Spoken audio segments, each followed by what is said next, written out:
ఒక సంఖ్యలో మోదకములు లడ్డువములు ఘృతపాచితాన్ అంటే నేతితో చేసినటువంటి వంటకములు.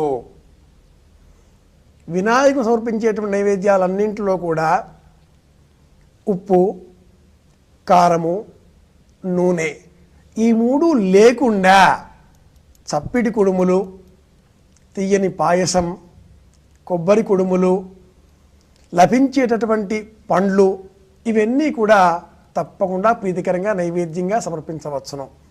విశేషంగా మోదకములు, అపూపములు వీటి నైవేద్యంగా సమర్పించాలి.